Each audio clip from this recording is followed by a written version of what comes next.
Folks, Kenny with T7 Woodworks here, and today we got a fun one. We're doing a custom board for a firefighter, and the theme for this one is going to be a thin red line. We're going to accent the line with this here strip of Padauk.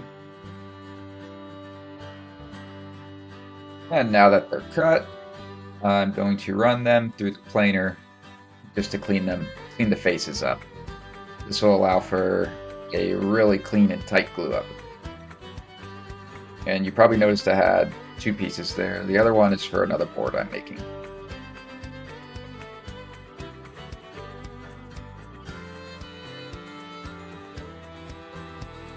And with those all set, we can move on to cutting this board and subscribing to the channel.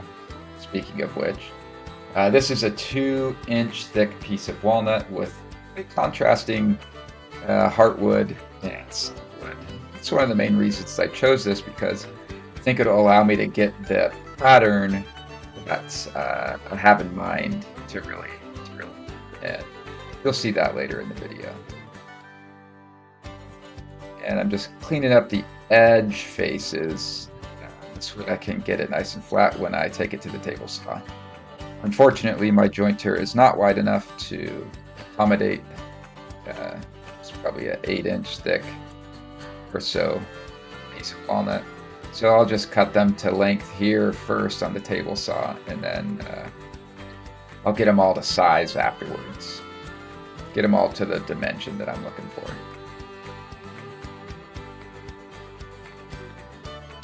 I wish I could remember what I was thinking here. Not sure why I kept flipping it over. But it gave me a chuckle when I was reviewing this. Get this edge piece off right here.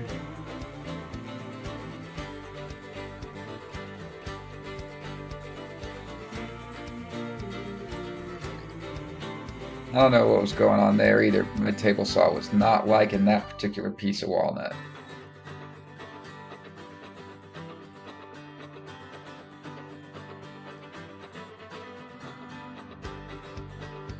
And as I was saying before, this is where I'm going to get them all to final dimension, at least on the joiner, and then I'll take them over to the planer too.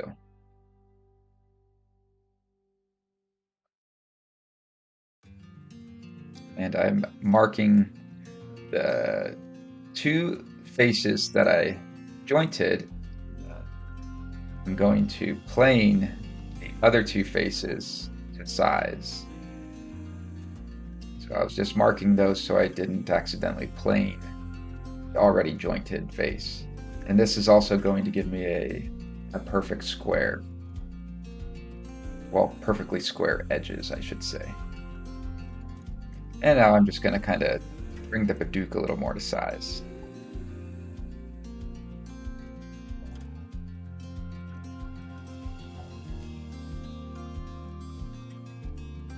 Just zip it through here.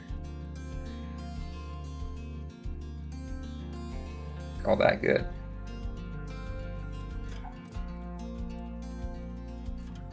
And the glue up.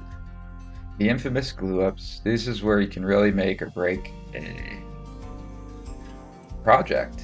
And I've done it before. If you don't just kind of plan your glue ups, you can regret it really quick. I've done it. Especially if you don't realize it after it sets up.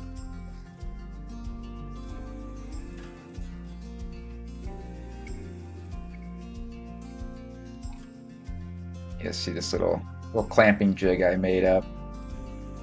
Makes it much easier to just keep these glue ups nice and neat and tidy.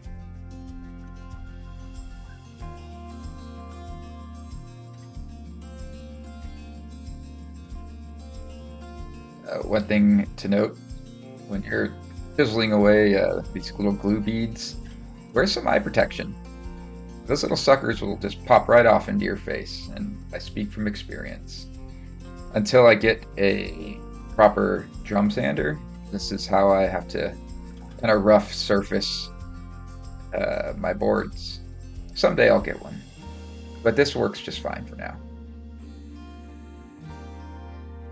Turns out I did a pretty decent job on this here glue up, and I didn't have to mount it to my planer sled, because that face was already perfectly flat. And now I'm just going to clean up the end faces on the table saw sled.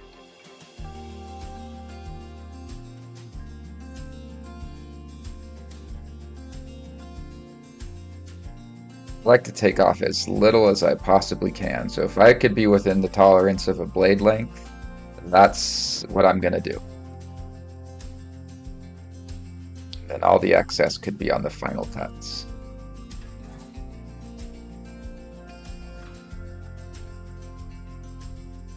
And you can sort of see what the final pattern is going to look like in the exposed end grain on these cuts right here. And here you have a little sneak peek of what the final pattern is going to look like. And I'm running each piece over this taped piece of sandpaper. It's 220 grit. It's just cleaning the edges off and making it flat.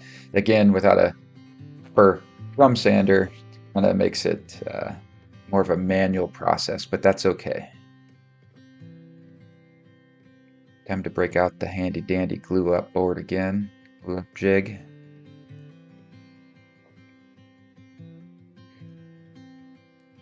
I'm doing 3 at a time.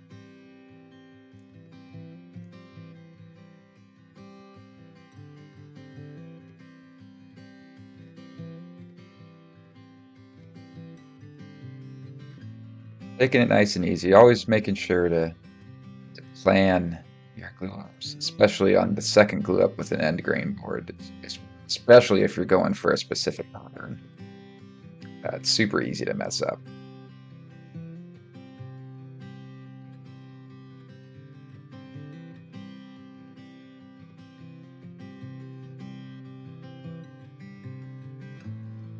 Just making sure nothing's wandering on me and adding some additional clamp pressure. But it turns out I did notice some wander up on top, but it's an easy fix. Just throw another clamp horizontally and that's that.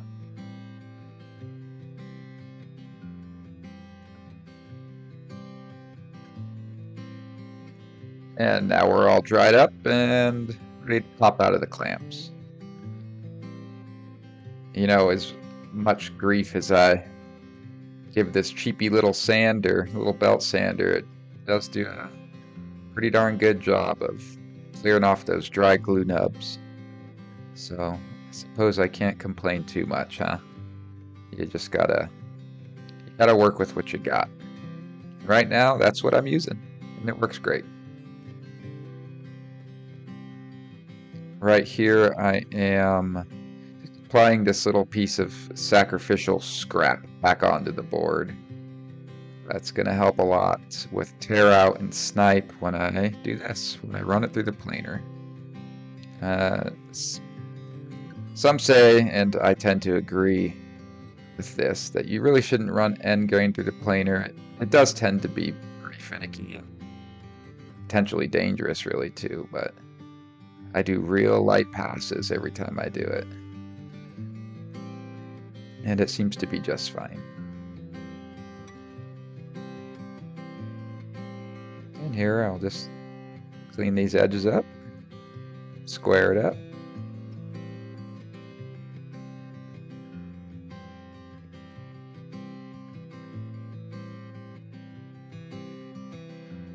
So, as you may have already probably noticed, this piece of walnut actually had these little natural voids in it, assuming they're stress voids from the weight of one of the branches or something along those lines during the growth of the tree. But I always say to let the wood kind of do the talking, the wood grain do the talking. And I decided not to scrap it. And I did reach out to my client about this as well. And we decided to just to fill them in with a mixture of dark wood glue and sawdust, and it actually turned out awesome given the theme that we're going for here. A little bit more on that after the video, closer to the ends.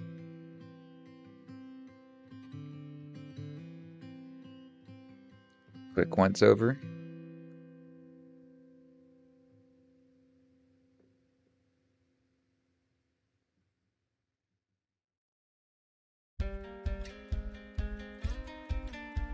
And the part I fear the most, the juice groove. So I made this little platform with the juice groove jig.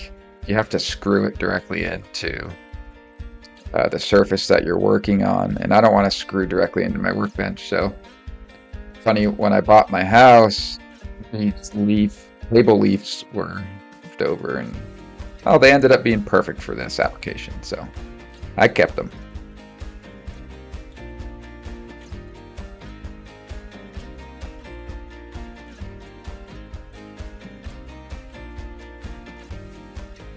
Get all 4 corners screwed in, and this is another area where you can really make or break your workpiece. Real easy to mess up. Thankfully I didn't on this one. And thankfully I haven't yet. Knock on wood, no pun intended.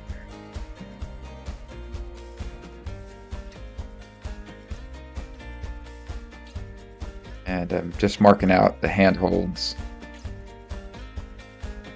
to run them on the router table.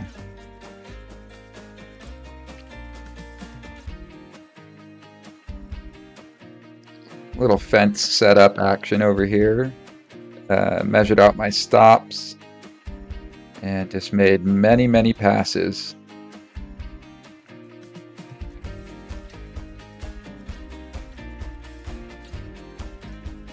Slight adjustments, and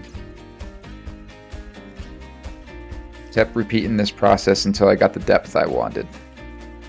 Here I'm rounding the edges. I didn't film too much of this apparently, so that's all you get. And just so you know, in case you're about to turn this video off because you don't want to watch all the sanding, I wouldn't blame you. Lucky for you, I recognize that no one wants to watch sanding, so I cut it short. Just know, though, that I did a lot of sanding.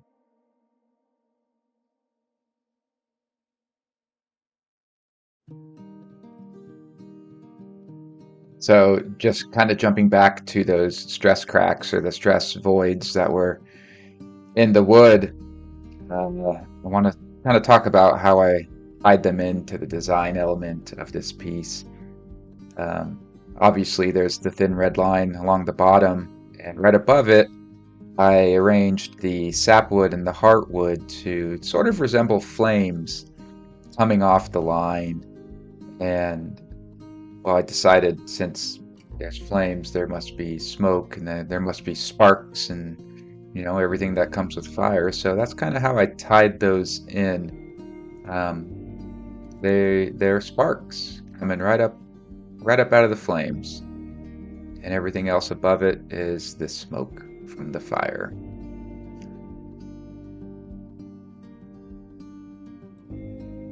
And if you're still here watching, thank you.